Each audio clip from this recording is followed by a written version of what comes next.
Hello and welcome to Pioneering Open Banking, a Surecomp webinar. Our program will now begin. My name is Jack Gottesman. I'm the Director of Marketing here at Surecomp, and I'll be your Master of Ceremonies today. We want to welcome our clients and friends from the Americas and wish them a good morning, a good afternoon to those of you joining us from Europe, and a good evening to our friends who are joining us from Asia. This webinar is, we have participants joining this webinar from all over the world. And we are discussing today the concept of open banking. We'll be doing a demonstration of APIsure, Surecomp's open API platform, and talking about all of the wonderful accomplishments that Surecomp has had since the beginning of the year when we kicked off our campaign of enabling your digital future. For today's program will run 45 minutes long. It's featuring Lyron Wahrmann, Surecomp's head of digitalization, Gila Shkedy, our technology director, and Aryeh Cohen, our senior business consultant. Should you have any questions, we encourage you to participate, and I see that some of you already are, in the chat function here in the Zoom. I'm going to hand it over to our presenters. Enjoy the show. Thank you very much, Jack, and welcome everybody to the Open Banking webinar. My name is Lyron Wahrmann. As Jack pointed, I'm the head of digitization at Surecomp. Just a quick overview of what we're going to cover today. I'm going to give some opening remark around open banking, the trend, the evolving trend in the industry. We're going to discuss how to develop products using APIsure. And we're not only discuss, we're also going to demonstrate. We're going to present an open trade finance standard that we have developed and contributed to the community. Then we are going to demonstrate the APIsure, which is Surecomp Open API offering, and demonstrate how to build APIs and how those APIs are then used. And to complete the presentation, we're going to present some business cases for open banking, summarize, and then open it for questions. So with me today are Gila Shkedy, which is a technology director and responsible for the APIsure development, and Aryeh Cohen, senior business consultant and member of API design team. So we'll start by a quick introduction about open banking. And basically, we are trying to assess whether open banking is a business opportunity or actually a threat to banks. And assuming it's an opportunity, how this opportunity can be leveraged, or whether it is a threat, how it should be addressed by banks and corporates. So open banking is not a technology, but it is a business model. And it's a business model, a new business model that allows banks to share with their customers, so to share their customers' data with third-party fintechs, so with others, following obviously the client's consent or demand. So it's a concept where clients get ownership back on their data, and then they can use the data internally, or also share it with third-party that provides additional products and services. This is also opening an opportunity for the bank to provide what we call like banking as a service, or BaaS. And this means that the bank the bank systems are becoming like platforms, and on these platforms, fintechs can develop new, again, as I said, new products and services and provide them, and then it's a new way for banks to earn money by providing these back-end services. So what is driving this open banking revolution? So the first driver are the clients and the clients' expectations, both as consumer and as corporates. Clients are expecting the financial industry to transform itself, and we will see some examples in a second. Secondly, the environment is changing in a very rapid way, and the incumbents need a proper infrastructure to cope with these fast changes. The third item is to comply with regulations. So the regulators have identified this trend and are actually became like main drivers in pushing it forward. And lastly, it's because the technology is now in place to allow that. So a few years ago, it wouldn't be possible to do the things which are done today with respect to open banking. It's mainly related to the emergence of open APIs. So to drill down a bit more and to give some color to all these drivers, let's go through them one by one. So firstly, from a client's perspective, they expect a modern user experience. So they expect systems that look, iPhone-like and so on. Not all banking systems are at this, at this level right now. And then the fintechs, which are usually much newer to the market, have developed a nice user experience, and but they still need the back-end system in order to provide some of the services. So modern user experience is one driver. The second driver is multi-banking. Clients are digitizing their services. They want to be able to work usually with more than a single bank. They want to be able to aggregate the data in a single place and have a holistic view on their holdings, on their positions, and so on. And obviously, the bank is usually supplying a single bank system, and the multi-bank systems are supplied by third-party companies. The last is real-time, or what I call real-time or microservices. So if you want a small loan, or if you want to make a micropayment, the bank is not always, the best, your best choice. And some of the fintechs are providing solutions in places where banks do not want to provide these solutions. So the bank prefers that all these micro loans or micropayments would be aggregated by a fintech to one big transaction, and then this transaction will be done by the bank, because the cost of doing business for fintech and the cost of doing business for the bank is different. So these are all drivers from a client's expectation to open banking. The second, I would say, family of drivers are related to the environment. Well, and the first bullet here is with SaaS. And SaaS is software as a service business model, and it means like a subscription based way to make business. So we are now used, for that from the telecom industry, even from TV, from other places where we are subscribing services, and then we pay per per usage. This has not been the case in the past with banking type services, and it's going that way more and more. And to support these kinds of new business models, APIs or open banking facilitates. The other thing that changes in the environment are regulations, and we'll touch that in a second, which kind of regulations. And lastly, the competition, the fintechs. So and how to compete and make adjustments to new players in the market. In terms of regulations, we see UK and EU leading with the UK open banking regulations, the EU PSD2 payments regulations. But we can see, and I've recently seen a map of the universe with all the fintech type regulations all around the world, and there's a lot of countries who are evaluating how to introduce new regulations that would make financial markets more transparent, more competitive, to the benefit of the customers. And the last bullet is the open API technology. APIs, who used to be a technology to connect systems, have become now a software product that allows the developers to repeatedly and efficiently leverage data, functions, and applications. And we would see that in a second, how it works in practice.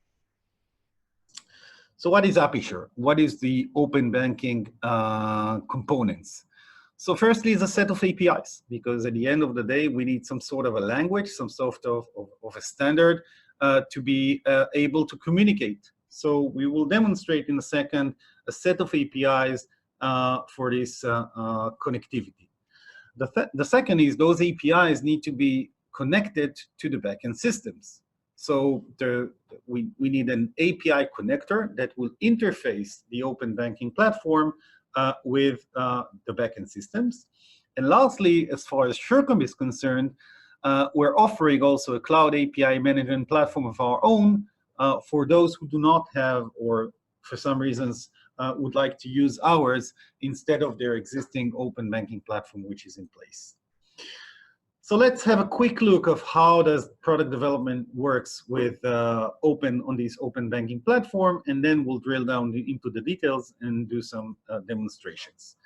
So on the left-hand side, you see the developers, the one developing the applications, and the application users, the one who are eventually using the application, for example, an LC application, a mobile LC application. And on the right-hand side, you have the trade finance backend system in the bank. And today they are disconnected. So if you want to develop a mobile application like this, you will need to connect the developers with the backend system IT teams. And these processes may take a very long time and cost a lot of money.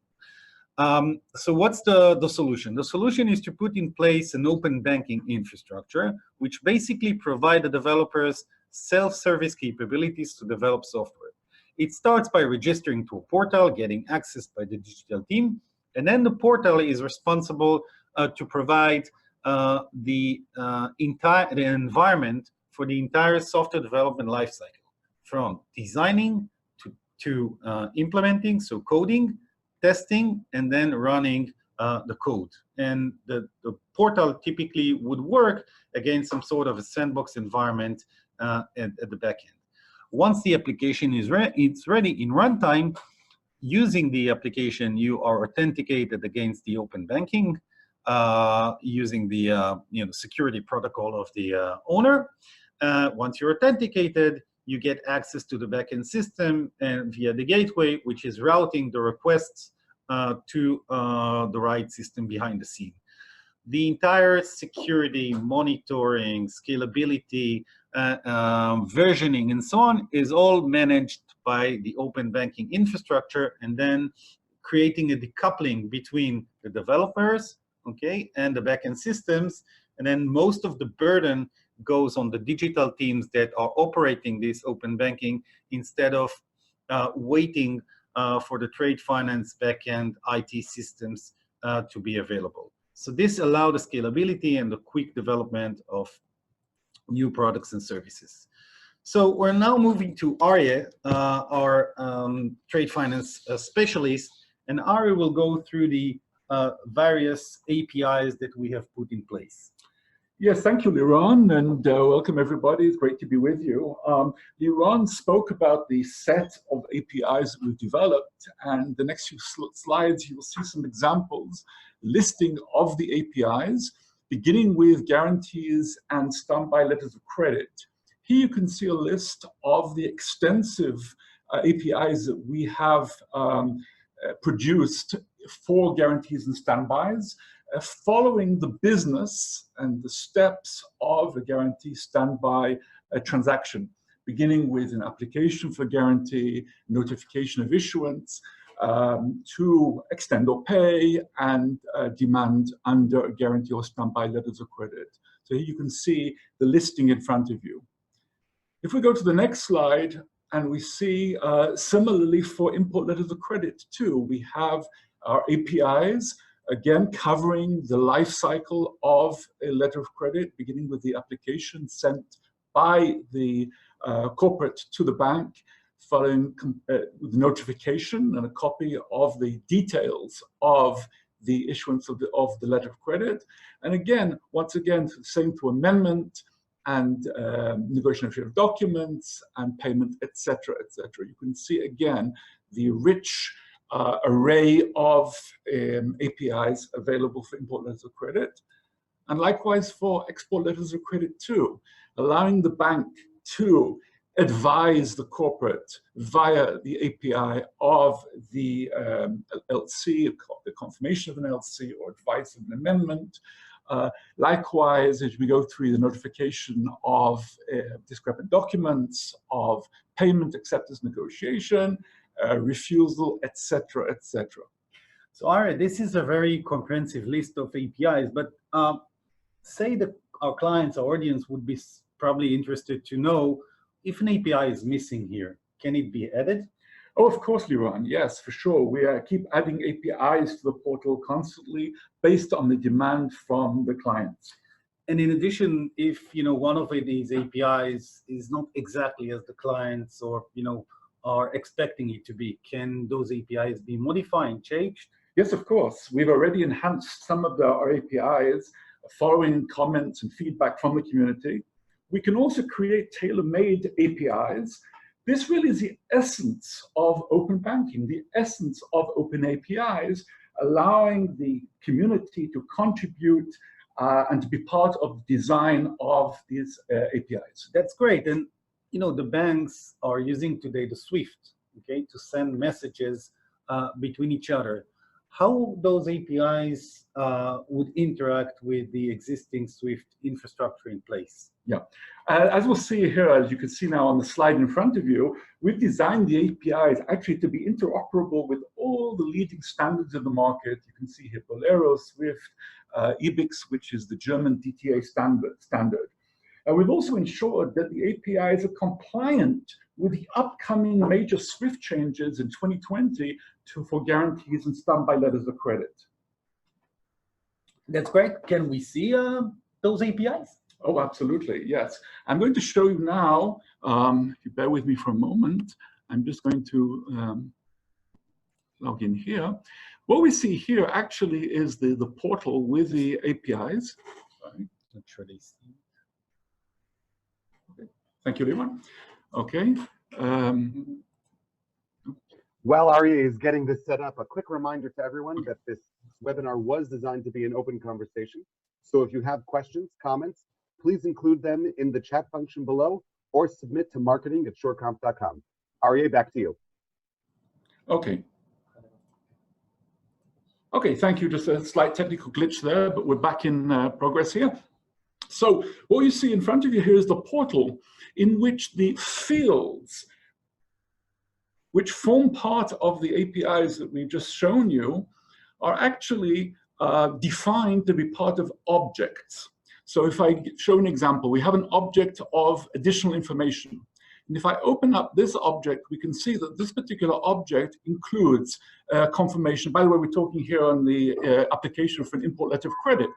So the additional information object includes confirmation whether the LC is to be confirmed or not, any information which the corporate wants to send to the bank, any reference to a forward contract which may be used as part of payment of the letter of credit.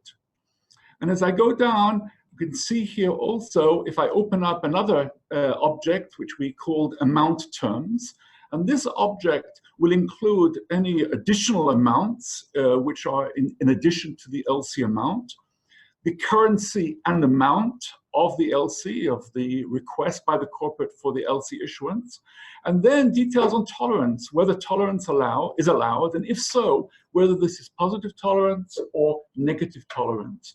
Again, just to show you some examples here of how these fields in the APIs are grouped into objects and the information which are included in these objects. Thank you very much, Aryeh. And just before turning to Gila, which will be showing us how to use those APIs, I want to mention last few things. One is those APIs are open. Open in the sense that anyone can contribute to the API economy, all right? Everybody can use those APIs, download the API and use them without any need to discuss with us. And so this is one thing. The APIs themselves are defined according to what's called OAS3, which is an open API, the latest open API standards. And the APIs have been designed in a way which are agnostic to any backend system, so they can be used on any, they can be taken and used on any back system that you're interested. So now that we have seen the APIs and you've seen the richness of these APIs, what I would like Gila is to explain how does these APIs eventually get to the backend systems and provide these functionality and data to the customers. Hello, everybody. Yes, I'll do this with pleasure. Let's look at the component and middleware allowing the connectivity of the APIs to Surecomp systems. We have an API, one of these introduced in the list, or one of the APIs that will be created in the future. This API will be consumed somewhere by your systems. So the API is represented in red on the left-hand side of the slide. And at the right-hand side, we can see Surecomp system that may be IMAX, Docker, Allnet, Ultra, any of these. So once we have the API is defined and controlled in the APM that was discussed, that's the API manager. It may be an APIsure APM or another APM that existed at the bank. Now let's take a look how it works. What is the flow? The API is ready and sent to the APM. At the APM level, we will validate the API at the security level. The security is defined, of course, and managed by the bank according to the bank standards. And then the fields of the API are validated. And if we have cross-fields dependencies, that is validated as well. Once the APIsure, the APM product, is ready to push forward the API for processing, the API was validated, it is moved to the API gateway. It is headed here as Open API Runtime. That is actually the API gateway. The API gateway performs the mapping between the trade finance terminology defined in the API into the specific fields as existed in Surecomp systems. So we have here fields mapping, default value setup, some conversions, and the setup is done by product, by country, by entity, according to the setup at the bank. That's great. Yeah. Sorry. At this point, the API is processed, Lyron, and then the response is sent back to the requester, to the consumer of the API. Thanks very much, Gila. Now, if I'm a client and I do not have an open banking infrastructure in place, can I use Surecomp APIsure? Sure. There are several options to have an APM operating the API. I will introduce here 3 major options, while 2 of them are Surecomp's APM. This one is, we call it option 1. It is Surecomp APM on a public cloud on Google APIsure infrastructure. The configuration and maintenance are done by Surecomp. The security, of course, is defined, implemented, and managed by the bank. Now, if the bank is not interested by a cloud solution or service, and they would like to have their own APM, is it then provided by Surecomp? Is it possible? Yes. The APM is APIsure Cloud, is having an option to have an on-premise APIsure. That is actually a PG agent that is running at the bank. This is the OEM offer of the APIsure infrastructure. In here, the setup is synchronized from a PG on Surecomp Cloud into the on-premise APIs. And in here, of course, the security is defined, implemented, and managed by the bank. Now the bank already have an open API. Do you still need Surecomp in order to work with those APIs? When the bank is having its own APM, this is, of course, an option. In here, even in here, we have many sub-options. It could be a bank's APM on a private cloud. It could be bank's APM, a simple, small APM running on-premise. There are many, many options here, but in this option, the bank will utilize his APM while plugging in Surecomp's API Swagger files. I see. Before we go into demoing and the actual implementation of APIs, which I'm sure our audience, this is why they came from, I just like to have like few last questions for you, Gila. So firstly, which APM license do you need for each type of these options? Well, option one is Surecomp Cloud offering, the APIsure on public cloud with Google APG infrastructure. Option two is the OEM agreement. In here, we have APIsure license for Surecomp, but we will deliver the APIsure agent to the bank by OEM agreement. And for option two, it's the bank's proprietary, so there is no license here. Option three. And in terms of implementation time, which is quicker? Well, it depends. Okay. It depends. We believe that the implementation time for options 1 or 2 will be faster because the digital team of the bank will not be involved in that option. And here we may have some communication issues and management issues. Security should be implemented anyway in all the 3 options. Perfect. And in terms of testing, does the open API infrastructure offers opportunities to improve the testing period of new enhancements? Well, we assume that for options 1 and 2 it will be shorter because some of the tests when changing APIs can be done on Surecomp's API APM. So that may be efficient and in parallel in some cases. And lastly, if I want to add new APIs, is it like a lengthy process, short process? How does it work, adding new APIs or changing existing APIs? Well, we built an infrastructure in such a way that adding APIs will not be a big deal anyhow. But in case we will implement the APIs on Surecomp APM, we developed here some tools to automate the processes and to make it faster. We will show it to you, by the way. I think this is a good opportunity now to show that that APIs can be developed and deployed in a fast way. So let's take a few minutes to demonstrate that and then come back to the deck. So thank you for that, because we want to show you a short demo with IMEX this time. It will show it with IMEX because we have it now in hands, but this will be done with any other backend system of Surecomp. So just a minute, we are plugging here. Yeah, are we ready? We are ready.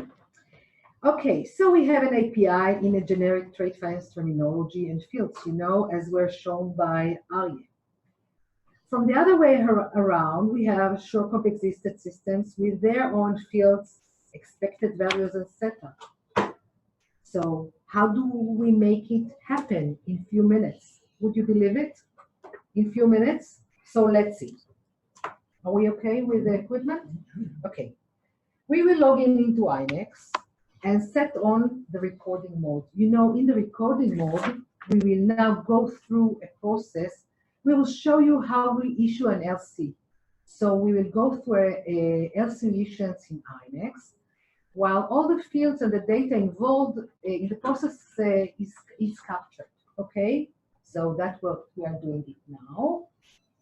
Fields and the values, and we will, okay, and we will save it. And we will turn off the recording. Now yes. Okay. I said few minutes, but a few longer minutes. Okay. Okay, now we have from one side an LC application API, as Aryeh showed you, and from the other side, we have IMEX LC application fields. And we have to correlate them in order to make this happen. So we will correlate the fields now with an API designer module we created here in Surecomp. Okay, let's open it up. And let's do that only for two fields just to show you the amount and the currency now. Usually, this takes few minutes, maybe 20, 30 minutes, and it's done. So basically now you're mapping between the APIsure infrastructure and the backend system data models to be able to talk to each other. Exactly, and that designer tool is showing you the two sides, and you just have to cross-check that. This is a very, very easy process. The outcome of this process is a JSON structured API ready to be consumed from IMEX by somewhere, any of your bank's applications. So if the bank provide us with an API, a new API, we would use that to map it to the backend system, and then this API can be operational. Correct, and that will be very quick. Perfect. So since we are limited in time now, so believe me, let's use a copy we created this morning of the JSON API. I want to save you the 20 minutes of doing it. So now we will use Postman to invoke the API. Postman is just a software that simulates invoking the API as if it was invoked from somewhere from your systems. Here it is. We sent it already to IMEX via APIsure and API gateway and got a deal number. That means that this API issued an LC in IMEX. Let's log in now to IMEX and see what happened. That is real. Hold on, this happens.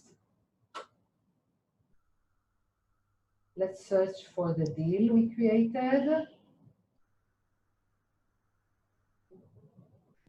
We go to the workflow. So basically used the application, the Postman application, to send a request via the API to the IMEX backend, and now we're showing that basically the request was received on the IMEX backend. Yes, we are showing a full flow as presented in the chart. We are having an API. The API was sent to APIsure. APIsure did all the mapping and conversions. It was pushed into IMEX, processed, and response is sent back to the requester with a deal number, and here we have it. Thanks very much, Gila, for the presentation. Let's just resume. We will resume our presentation. Just a minute.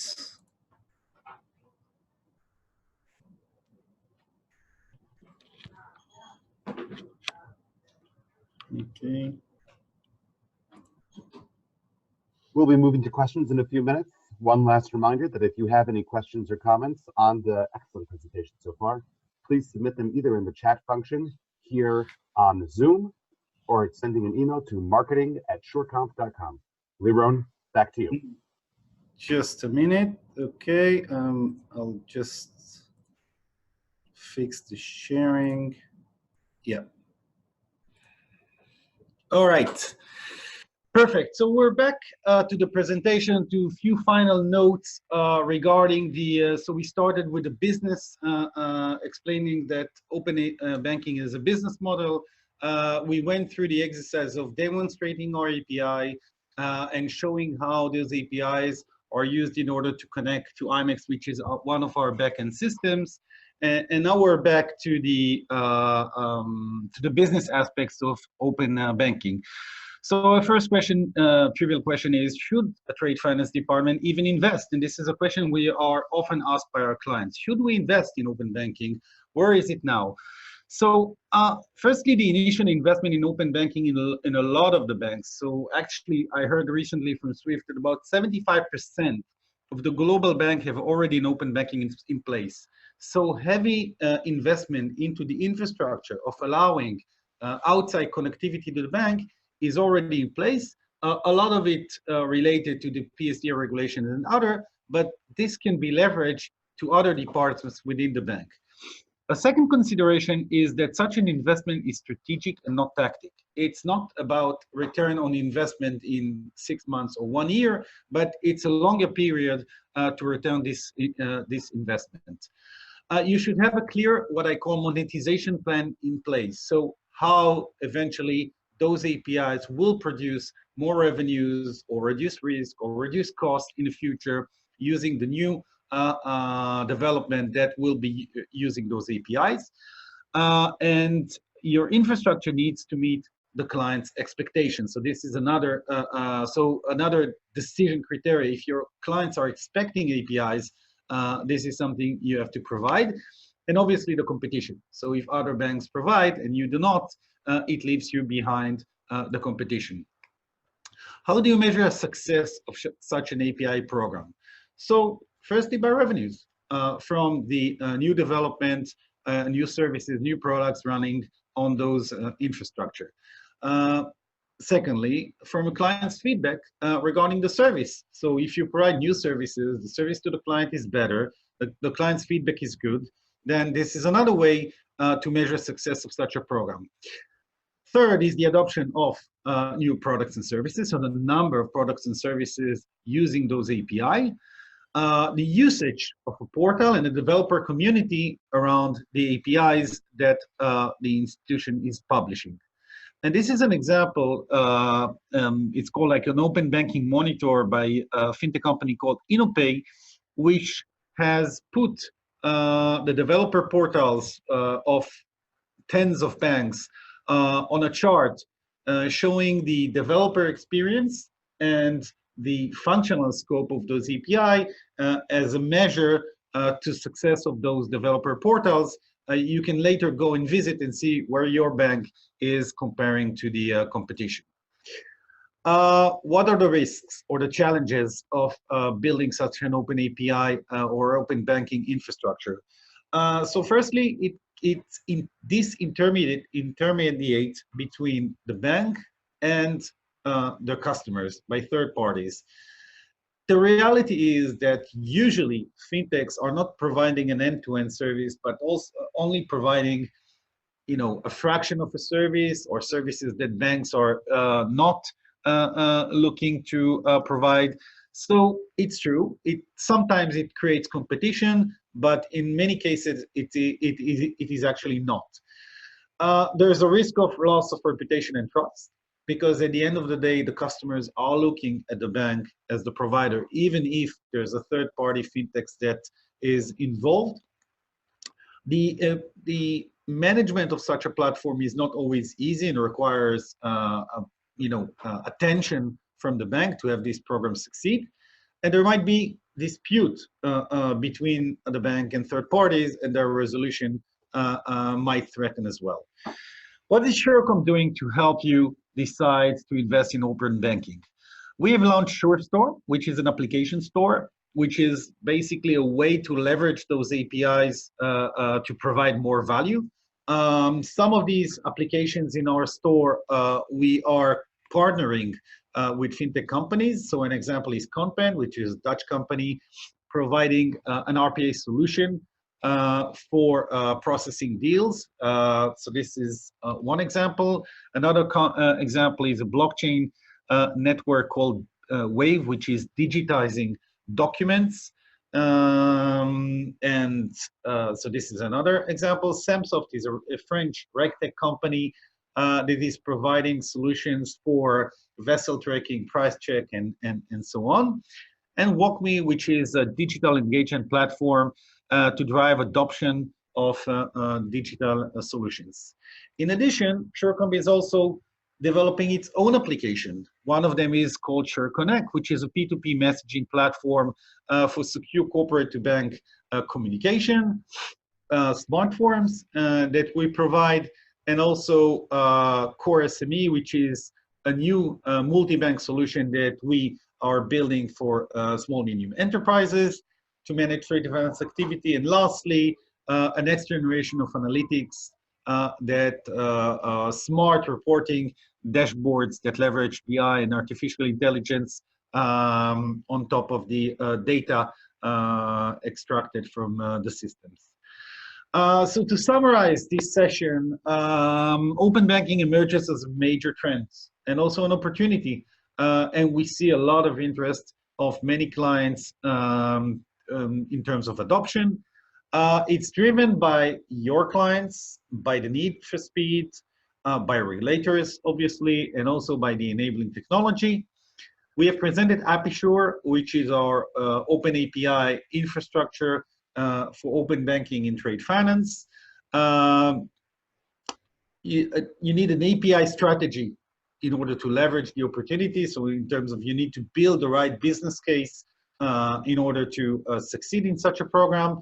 And to help you do so, we have launched the application store. And by the way, similar vendors are launching these stores in order to encourage the usage of APIs. In terms of status, we are, so you have seen our portal, which is already in place. You have seen that we can already call those APIs and build applications. And in a couple of weeks, we will be live with our cloud solution. And we are in process of implementing in some of our existing clients. So we'll now resume the presentation, and back to you, Jack, in terms of Q&A from the audience. Lyron, Gila, Aryeh, thank you all very much, and thank you to all of our friends from across the world who have joined us for today's webinar.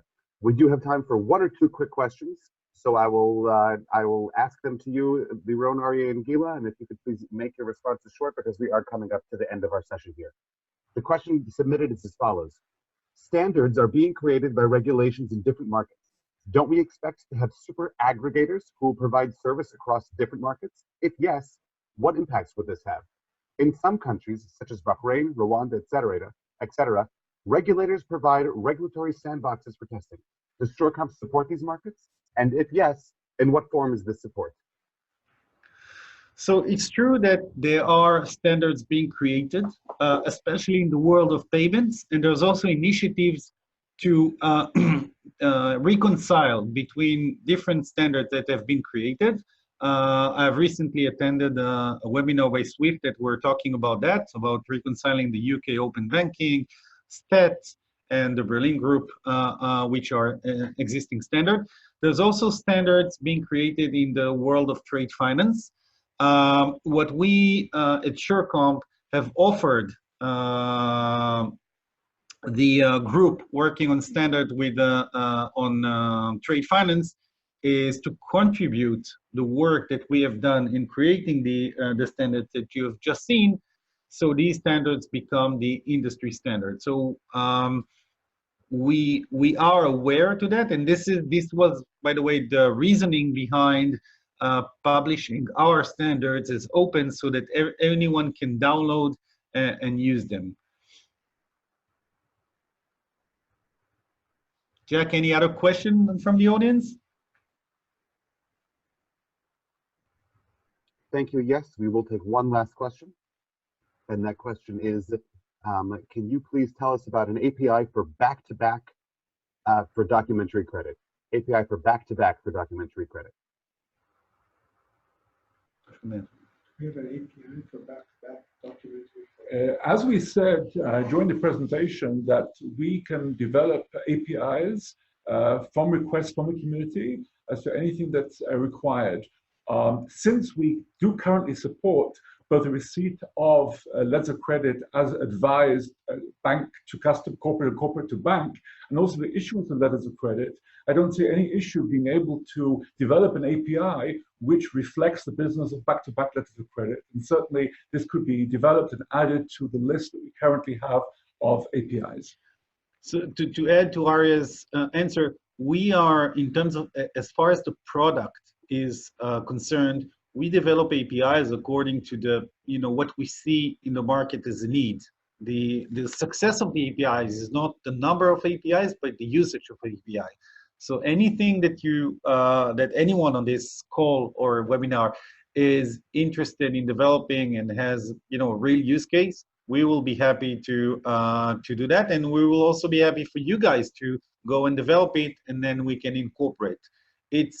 Think about it like as an open community to develop and add new APIs. Perfect. Well, thank you again for all of you who joined us. If you are an existing Surecomp client and are interested in learning even more than the information that we've covered today, please continue the conversation with your account manager. If you're new to Surecomp, we encourage you to continue the conversation with us, either through our website or various social media channels. We want to thank you all for joining. Have a good day.